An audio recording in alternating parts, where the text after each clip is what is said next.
क्षेत्रीय समाचार एकांश के विशेष प्रस्तुति के साथ मैं योशिता पांडे। श्रोताओं, हमारे आज के इस विशेष श्रृंखला में आप सुनेंगे प्रधानमंत्री नरेंद्र मोदी ने देश भर में रेडियो प्रसारण को बढ़ावा देने के लिए कल 100 वॉट के 91 FM ट्रांसमीटर का वीडियो कॉन्फ्रेंस के माध्यम से लोकार्पण किया। ये ट्रांसमीटर उत्तराखंड के उत्तरकाशी जिले समेत 18 राज्यों और 2 केंद्र शासित प्रदेशों के 84 जिलों में स्थापित किए गए हैं। इस अवसर पर श्री मोदी ने कहा कि सरकार लोगों तक प्रौद्योगिकी पहुंचाने की दिशा में लगातार काम कर रही है। उन्होंने इस बात पर जोर दिया कि प्रत्येक नागरिक की पहुंच प्रौद्योगिकी तक होनी चाहिए। प्रधानमंत्री ने कहा कि देश में प्रौद्योगिकी क्रांति से रेडियो को नए अवतार के रूप में उभरने में मदद मिली है और ऑनलाइन FM तथा पॉडकास्ट के माध्यम से डिजिटल इंडिया ने नए श्रोता जोड़े हैं। FM के माध्यम से सूचना और मनोरंजन के महत्व का उल्लेख करते हुए प्रधानमंत्री ने कहा कि समय पर सूचना का प्रसार करने या कृषि के लिए मौसम का पूर्वानुमान लगाने, महिला स्वयं सहायता समूहों को नए बाजार से जोड़ने में ये FM ट्रांसमीटर मुख्य भूमिका निभाएंगे। उन्होंने कहा कि FM रेडियो और DTH ने डिजिटल इंडिया के लिए भविष्य का मार्ग प्रशस्त किया है। प्रधानमंत्री ने कहा कि जल्द ही वे आकाशवाणी पर मन की बात कार्यक्रम की 100वीं कड़ी प्रस्तुत करेंगे। उन्होंने कहा कि देश भर के लोगों के साथ गहरा जुड़ाव रेडियो के अलावा किसी और माध्यम से संभव नहीं हो पाता। मन की बात कार्यक्रम से बड़ी संख्या में श्रोताओं तक रेडियो की पहुंच बनी है।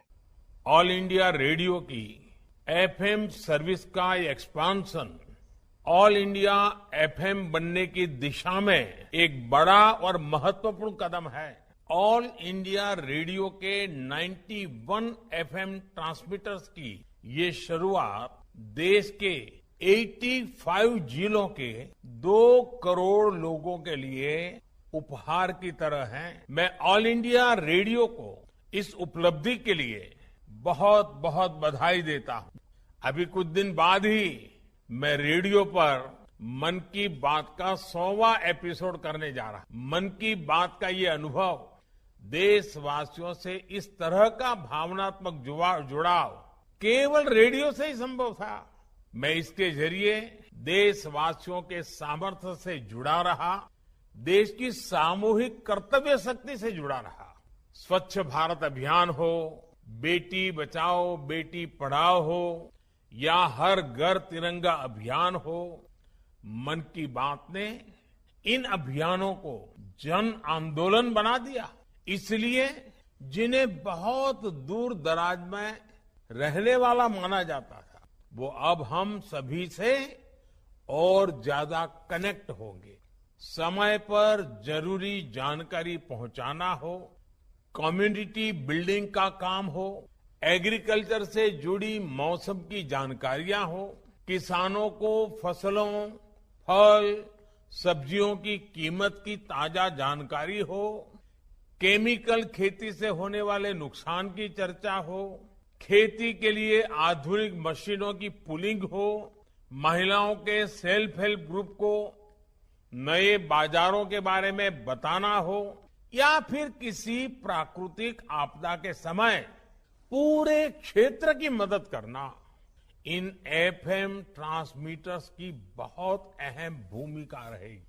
देश के कोने कोने में, गांव-गांव में नए डिजिटल एंटरप्रेन्योर्स बन रहे हैं। इंटरनेट के कारण रेडियो पिछड़ा नहीं, बल्कि ऑनलाइन FM के जरिए, पॉडकास्ट के जरिए इनोवेटिव तरीके से देश के सबसे बड़े DTH platform DD free dish की सेवा 4 करोड़ 30 लाख घरों में पहुंच रही है। कोरोना काल में इसने देश के करोड़ों विद्यार्थियों की बहुत मदद। देश की सभी भाषाओं और विशेष रूप से 27 बोलियों वाले इलाकों में इन FM ट्रांसमीटर्स से ब्रॉडकास्ट होगा। आदिवासी स्वतंत्रता सेनानियों से जुड़ा संग्रहालय हो, बाबा साहब आम्बेडकर के पंच तीर्थ का पुनर्निर्माण हो, PM म्यूजियम हो या फिर नेशनल वॉर मेमोरियल, ऐसी पहलों ने देश में इंटेलेक्चुअल और इमोशनल कनेक्टिविटी को नया आयाम दिया है। धन्यवाद। सूचना और प्रसारण मंत्री अनुराग ठाकुर ने कहा कि 91 FM ट्रांसमीटरों के शुरू होने से मनोरंजन, खेल और कृषि से जुड़ी सूचनाएं स्थानीय लोगों तक पहुंचाने में मदद मिलेगी। उन्होंने कहा कि मन की बात कार्यक्रम ने रेडियो की लोकप्रियता बढ़ाई है। सूचना और प्रसारण मंत्री डॉक्टर एल मुरुगन, उत्तराखंड के मुख्यमंत्री पुष्कर सिंह धामी, महाराष्ट्र के मुख्यमंत्री एकनाथ शिंदे, केंद्रीय मंत्री पीयूष गोयल, सूचना और प्रसारण सचिव अपूर्व चंद्रा और अन्य लोग इस कार्यक्रम में शामिल हुए। अब आप सुनिए आकाशवाणी की लोकप्रिय कार्यक्रम प्रधानमंत्री की मन की बात पर आधारित विशेष श्रृंखला। आज की कड़ी का विषय है सौर ऊर्जा की उपयोगिता। लोग, आवाज और सीधा संवाद, यानी आपके हम सब के मन की बात। जी हाँ, ऐसे ही करोड़ों लोगों से जुड़ जाते हैं हमारे प्रधानमंत्री हर महीने मन की बात प्रोग्राम के साथ। आकाशवाणी पर ये सिलसिला इस महीने यानी अप्रैल में 100वीं कड़ी के साथ जारी रहेगा।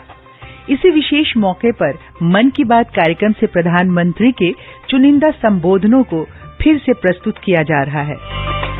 इस विशेष कार्यक्रम की 94वीं कड़ी में प्रस्तुत है प्रधानमंत्री का वो संदेश जिसमें उन्होंने सौर ऊर्जा की अहमियत की चर्चा की।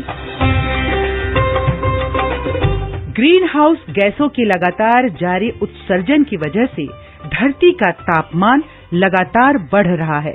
इसकी वजह से जलवायु में बदलाव हो रहा है, गर्मी बढ़ रही है, बारिश में भी गिरावट हो रही है, जिसकी वजह से संसाधन घट रहे हैं। ऐसे में दुनिया का ध्यान अक्षय ऊर्जा की ओर बढ़ रहा है। अक्षय ऊर्जा का प्रमुख स्रोत है सौर ऊर्जा, जिसकी भारत में असीमित संभावनाएं हैं। भारत में इस दिशा में प्रधानमंत्री के प्रयासों से गति आई है। सौर ऊर्जा से लोगों की जिंदगी भी बदल रही है। प्रधानमंत्री ने 30 अक्टूबर 2022 को प्रसारित मन की बात में इसका यूं जिक्र किया है। भारत आज अपने पारंपरिक अनुभवों को आधुनिक विज्ञान से जोड़ रहा है। तभी आज हम सौर ऊर्जा से बिजली बनाने वाले सबसे बड़े देशों में शामिल हो गए हैं।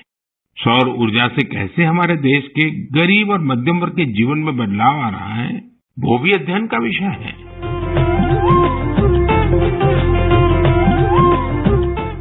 प्रधानमंत्री नरेंद्र मोदी के लोकप्रिय रेडियो कार्यक्रम मन की बात कार्यक्रम के आगामी 30 अप्रैल को 100 संस्करण पूरे होने वाले हैं। सूचना और प्रसारण मंत्रालय द्वारा मन की बात के 100वें संस्करण को विशेष बनाने के लिए देश के सभी राजभवनों में इस अवसर पर कार्यक्रम आयोजित होंगी। मन की बात कार्यक्रम के 100वें संस्करण की देहरादून स्थित राजभवन में विशेष स्क्रीनिंग होगी। कार्यक्रम में विभिन्न क्षेत्रों में प्रसिद्ध लोगों, जनप्रतिनिधियों सहित आदि को आमंत्रित किया जाएगा। इसके अलावा प्रदेश से पूर्व के मन की बात कार्यक्रम में जिन लोगों के कार्यों की सराहना की गई है, उन्हें भी कार्यक्रम में आमंत्रित किया जाएगा। मुख्यमंत्री पुष्कर सिंह धामी ने उत्तराखंड वासियों से प्रधानमंत्री नरेंद्र मोदी के मन की बात के 100वें संस्करण में जुड़ने की अपील की है। मुख्यमंत्री ने कहा कि प्रधानमंत्री के अभिनव प्रयास मन की बात कार्यक्रम के माध्यम से समाज के प्रत्येक वर्ग को एक भारत श्रेष्ठ भारत की भावना से जोड़ने का कार्य किया है। मुख्यमंत्री ने एक ट्वीट कर कहा कि प्रधानमंत्री ने मन की बात कार्यक्रम के माध्यम से सामाजिक क्षेत्रों में उत्कृष्ट कार्य करने वाले लोगों की चर्चा करते हुए समाज को एक नई दिशा दिखाने का अभूतपूर्व कार्य किया है, जो अभिनंदनीय है। मुख्यमंत्री ने प्रदेशवासियों से निवेदन करते हुए कहा कि आप सभी पूरे उत्साह के साथ मन की बात के 100वें संस्करण में जुड़कर प्रधानमंत्री के ओजस्वी विचारों को आत्मसात करें। जैसा कि हम सबको विदित है कि माननीय प्रधानमंत्री श्री नरेंद्र मोदी जी आगामी 30 अप्रैल को मन की बात की 100वीं कड़ी के माध्यम से देशवासियों को संबोधित कर अपने विचारों को साझा करेंगे। प्रधानमंत्री जी के मन की बात कार्यक्रम के 99 अंक विभिन्न आयामों को समेटते हुए हमारे लिए शिक्षा, जागरूकता, पर्यावरण संरक्षण, महिला सशक्तिकरण के साथ साथ राष्ट्र के समग्र विकास सहित कई संदेशों से ओतप्रोत रहे हैं। इस कार्यक्रम में माननीय प्रधानमंत्री श्री नरेंद्र मोदी जी ने जमीनी स्तर पर मानव सेवा में जुटे अनेकों विभूतियों के विशिष्ट कार्यों को सराहा और उन्हें नई पहचान भी दी। माननीय प्रधानमंत्री जी का उत्तराखंड से विशेष लगाव रहा है और समय समय पर उन्होंने उत्तराखंड के संदर्भ में युग परिवर्तनकारी मन की बात कार्यक्रम में उत्तराखंड में हो रहे जन कल्याणकारी कार्यों को भी सराहा है। चाहे पानी के घटते जल स्रोतों को पुनर्जीवित किए जा रहे प्रयोगों के बारे में हो, मशरूम के बारे में, उद्यमों की बात हो, पर्यावरणीय सरोकारों की चिंता की बात हो, या उत्तराखंड के सांस्कृतिक विरासत और सामाजिक उत्थान के लिए प्रदेश के लोगों द्वारा किए गए उत्कृष्ट कार्यों का उल्लेख हो। एक प्रकार से माननीय प्रधानमंत्री जी ने एक समग्र दृष्टि से अपनी सभी कार्यक्रमों में पूरे विश्व को समाहित किया है और केंद्र में इस राष्ट्र को उच्चता भव्यता के शीर्ष में आरूढ़ करने के प्रयासों को गति देने का कार्य भी किया है। मेरा आप सभी से निवेदन है कि आप आगामी 30 अप्रैल को मन की बात कार्यक्रम की 100वीं कड़ी में माननीय प्रधानमंत्री श्री नरेंद्र मोदी जी के उत्तम विचारों को सुनें और लोगों को भी कार्यक्रम में सुनने के लिए प्रेरित करें। धन्यवाद। श्रोताओं, ये थी हमारी आज की विशेष श्रृंखला। उम्मीद करते हैं आपको पसंद आई होगी। अगले अंक में फिर होगी आपसे मुलाकात।